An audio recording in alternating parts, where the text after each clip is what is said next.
Hey guys, I hope you had a great 4th of July. I'm doing this quick video. It's a little bit different than I usually do, but I'm staring at this every day. It's on my desk, and I thought I would show it to you. This is all the coins I have currently listed on eBay. It's actually not all of them. These are just all the silver, and I have a lot of world silver, and I also have a lot of copper coins like the half cent. I love that half cent. I actually don't want to sell it, but I'll just show you these kind of. They're mostly uh, dimes, quarters, half dollars, and some dollars, some Morgan dollars. But I'll just go ahead and show them to you real quick, kind of go over them because you might be looking for one of these, and I have them for sale right now, and they're pretty fair price. When I price my coins, I kind of see what they're going for eBay, and then depending on what I paid, I might lower them a dollar or two lower than what they normally sell or about whatever. So it just depends on what I pay, and then I kind of adjust the price according to what the market is going for right now. So let me just get started. Here's just some common war nickels because what I've done is I've organized these from 5 cent, the 10 cent, the 10, the 25, the 50 to a dollar. You get it. And then in each group, they're organized by year. So I'll just stop talking about everything else, and I'll just start getting to coins. So here's some war nickels. I'll just get past those real quick because those are pretty common. Here's a 1840 O half dime. That's pretty cool. Only 695,000. You can check it out. I'll put my eBay link below. Here is a 1875 seated dime, and here's a 1876 Carson City seated dime. I have two of these. Um, and here is an 1898 extra fine Barber dime. You don't see those too often. Most Barber dimes are pretty raw. This one I got, and I think the price that I paid was pretty good. So I think I have this price for a pretty compatible price. So you can check it out. And I have another one that's not as good, but it's still nice. 1899. That one's pretty black. Um, Let me see. 1904. I'll just go over. Now this one right here, I don't think it's a proof, but this is just one of the cleanest Barber dimes I've ever seen. Now, if it is a proof, this coin's probably worth a few $1,000s, but I don't think it is. But it's proof-like. I mean, the detail is pretty nice. It might have been cleaned. It has a weird kind of tone to it. So in the listing, I put proof-like because there is like a kind of mirror finish to it. But like I said, I would not call this proof because I would not want to sell it as a proof and it not be. But it is beautiful. Where was I? Okay. Let's see what else is in here. I'll just kind of go over the kind of more rare ones. Let me see. Here's a nice 14D. This one is extra fine. So if you're looking for any of these, just check the link below. And let's see. Another 14D. Not as good, but still good, very good. And here is the last Mercury dime. So this is 1916S. This was the last Mercury dimes made. And then on to, oh, I said Mercury. I'm so sorry. Last Barber. Now on to Mercury. So into Mercury dimes. There's a good bit of Mercury dimes here. I'll just go over the kind of more rare or better detailed ones.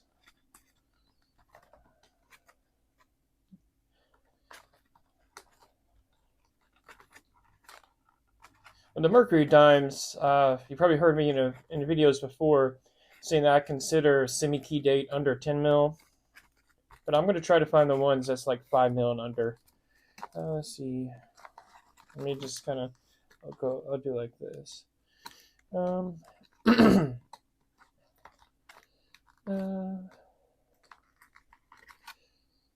This one's nice. 1927D, 4.8 mil. Here's a 28, 19 mil. But it's still, I mean, if you need it, you need it. And here's a 27D. Let's see. I have a lot of 28s. 28S, 29, 29S, 29S. There's a 30S. I love 30Ss. My favorite Mercuries are 30S and 31S. And only 8.1 mil. So if you need a 30S and you cannot find it, uh, you know where to find it. Every time I go to some coin shops and start looking through their Mercuries, they always say, oh, if you find a 30 or 31S, let me know, because they're going to charge you more. Just letting you know. So if you ever find like a 31 or a 31, a 30 or 31S, play your poker face. Don't let them know. Because if they put in like the regular mix of different, here's a 31D. I love 31Ds too. 31D and 31S, and then 30S. Those are my favorite ones. But if they haven't mixed up in the regular kind of bulk Mercury dimes, that's their fault. Now, if it got mixed up by another customer and you can tell like it's just out of place, like maybe it's in really good condition and all the rest is just kind of beat up, maybe then you might tell the owner like, hey, I think this might have, slipped in. But if it kind of fits the bill and it looks like it's supposed to be there and they just kind of overlooked it, hey, you won. Let's see what else I got.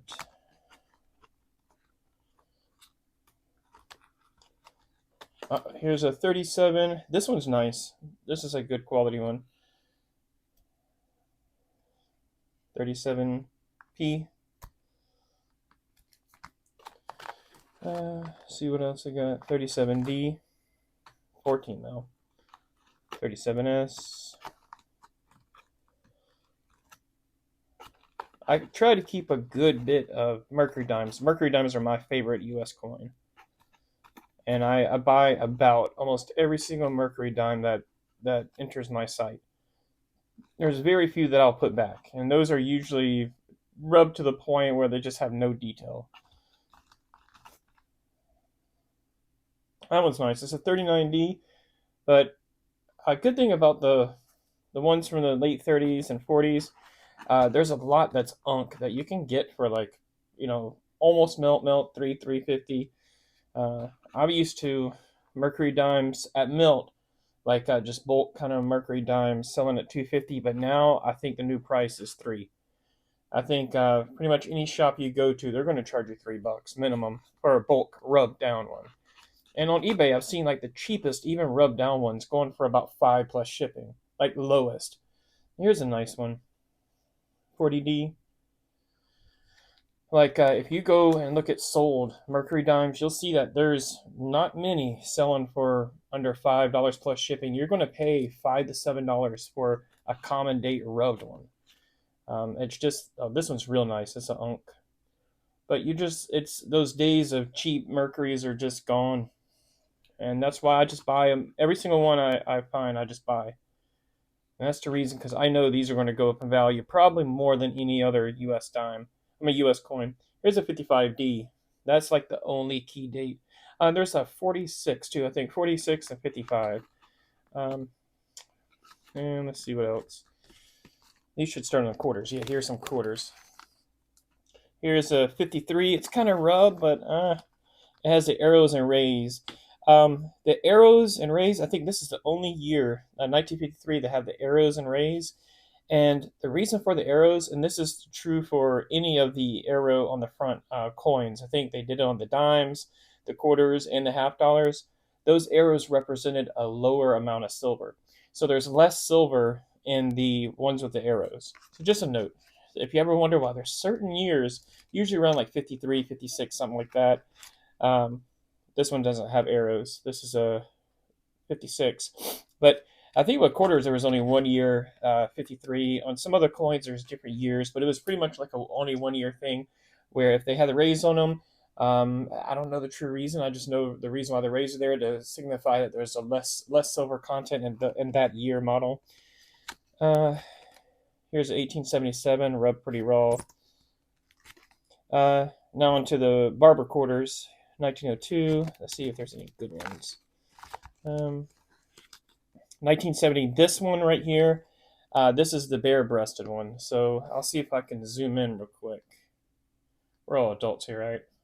So you can see why they call that the bare breasted one. This one was only made for 2 years, 1916 and 1917. In 1917, they changed it mid-year, so there's actually a Type 1 and Type 2. This is Type 1.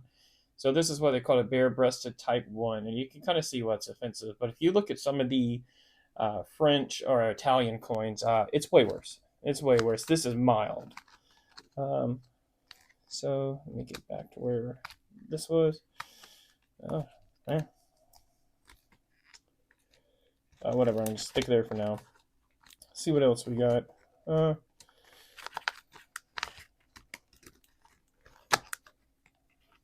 a bunch of Standard Liberties. And those are starting to go for a good bit too. I don't think you can get these under $9 now. And here's some Washington, which these, now some of the 39, 35, some of the better dates, there's not really many keys except for a 32S and 32D and some other, maybe a 55. But these are starting now to go for closer to $8, $9, $10, $12 for the semi-key date ones. I just sold a 39. Not this one, but a different one. I sold a 39 just yesterday or day before for $11. A little bit better condition than that. It had some toning to it. 41. There's a 55S. Unk. And a 55P. I've actually got a lot of Washington quarters. I probably have a total of over 150 Washington quarters. So the ones that's flipped in here are either the more key date ones like this 55D or better condition ones. But I have a lot more in my bag over here.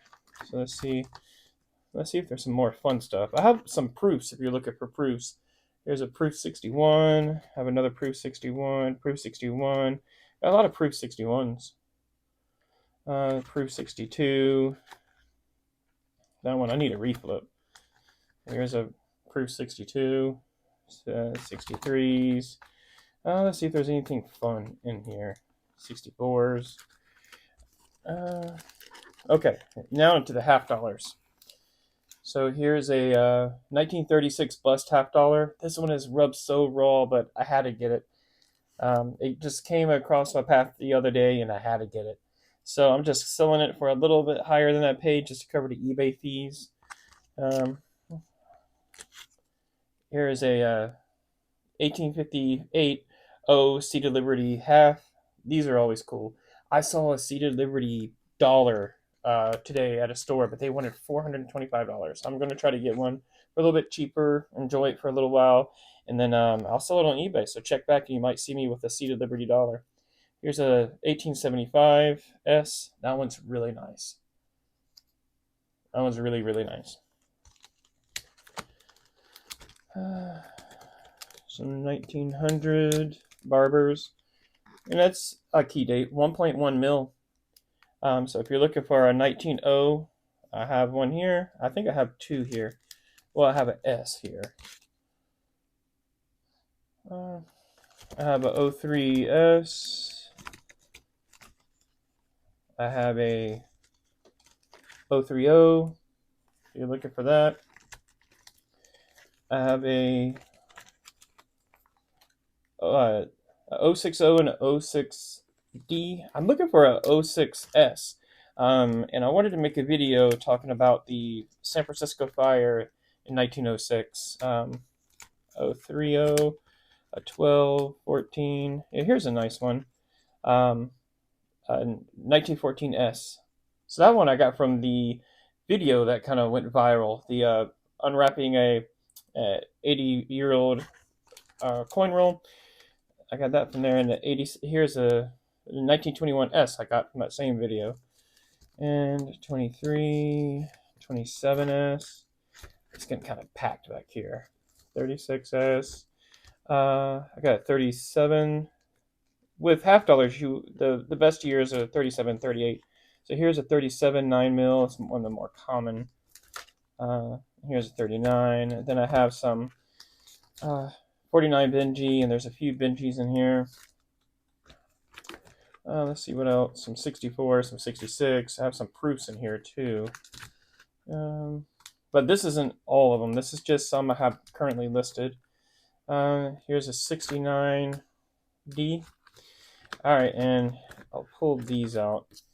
I still have the 1878 reverse 79. I sold my 8 tail feathers for $150. And I have a 1889 Morgan dollar. I have a 1894 O, a 91, and a 92 O. That one's nice. This one's probably going to go pretty fast. So if you go on my eBay, you'll see right now, I think I have it for 69, but it has 2 watchers, and those 2 watchers just appeared in the last 24, 48 hours maybe. But this one's probably going to go fast. So if you need this, you better get it now. Well, thank you for watching, and this video was a little longer than I thought. It's about 16 minutes, but my eBay link is in the description. If you need any of these, please go by. That's the best way to support the channel. Thank you, and see you soon.